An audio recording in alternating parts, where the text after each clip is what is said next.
Llegó el momento de hablar del delfín de la corrupción y politiquería, Miguel Uribe Turbay. Esta semana, documentos desclasificados de las agencias de inteligencia de los Estados Unidos informaron al mundo que incluso el abuelo de ese politiquero, el expresidente Julio César Turbay, era una ficha del narcotráfico. Era un narcotraficante que alcanzó la presidencia en Colombia. Y si nos ponemos a analizar de dónde viene este delfín politiquero, encontraremos que su abuelo está vinculado al narcotráfico. Posteriormente, en esa generación de delincuentes de cuello blanco, está Miguel Uribe Londoño, el padre, que fue capturado por la justicia colombiana por el desfalco al Banco del Estado. Y posteriormente viene este delfín politiquero, Miguel Uribe Turbay, que desde que inició su trabajo legislativo en el país, lo único que ha hecho es ubicarse en una oposición destructiva e infantil para entorpecer las reformas que el pueblo necesita.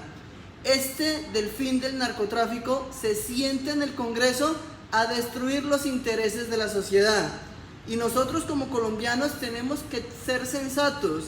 Este linaje, un clan de corrupción de los Turbay, tiene que llegar el momento en que en elecciones evitemos que lleguen o que sigan llegando a posiciones de poder en Colombia.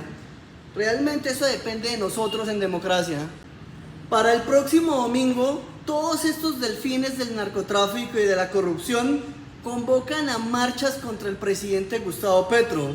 El 21 de este mes se presentará ya la 17ª marcha de la oposición.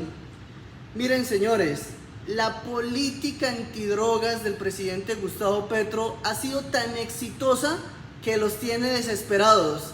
El Ministerio de Defensa reporta que el narcotráfico ha perdido 91 billones de pesos en la mercancía y en toda esa coca que se le ha incautado a los carteles. El cambio de política antidrogas ahora afecta al capo, afecta a las finanzas de los carteles, y por eso el dolor que tiene el narcotráfico los tiene financiando marchas, los tiene financiando propaganda que digan fuera Petro. Tenemos que tener en cuenta algo: mientras en las universidades del país, en los centros del pensamiento, se grita fuera Uribe, fuera la corrupción de la derecha, en plazas de toros, en conciertos de reggaetoneros, es donde dicen fuera Petro. Colombia, los llamo a la sensatez, a entender cómo funciona ese sistema criminal de cogobierno que enquistó la derecha en las instituciones del Estado. Un cogobierno entre narcotraficantes, paramilitares y todos esos politiqueros delfines de la corrupción.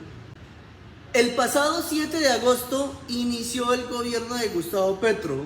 Si nos vamos al pasado, nosotros tenemos que entender que desde que inició el presidente su carrera política, pudo haber optado por la posición cómoda de ser un corrupto más, de ser un politiquero más, y en estos momentos quizá con el intelecto que tiene Gustavo Petro orientado hacia el mal, sería uno de los políticos poderosos y ricos de este país.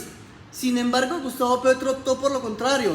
Él optó por representar los intereses del pueblo colombiano.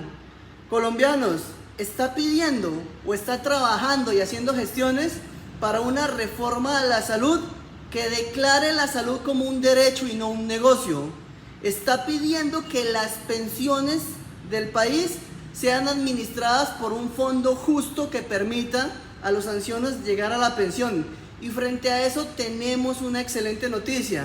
El día de ayer, en el Congreso de la República, se propuso en el Pleno de que quien administre, o no quien administre, sino quien proteja los recursos de las pensiones del país, sea una fiduciaria del Banco de la República. Con eso se le quita el poder que tienen los fondos privados de enriquecerse con el sueño de los colombianos, y también se quita la oportunidad de que un político de turno quiera administrar ilícitamente los recursos pensionales del país. Es una gran opción, es una opción que esperamos los colombianos, que en beneficio de nuestra sociedad prospere y que esa reforma pensional sea una realidad por el bien de cientos de ancianos en Colombia. 20 meses de gobierno y las narrativas mentirosas de la oposición no se cumplen. 20 meses de gobierno y nuestras fuerzas militares conducidas por el camino de la legalidad y el respeto de los derechos humanos. Soy Andrés Córdoba, orgulloso de apoyar y de haber votado por Gustavo Petro a la presidencia.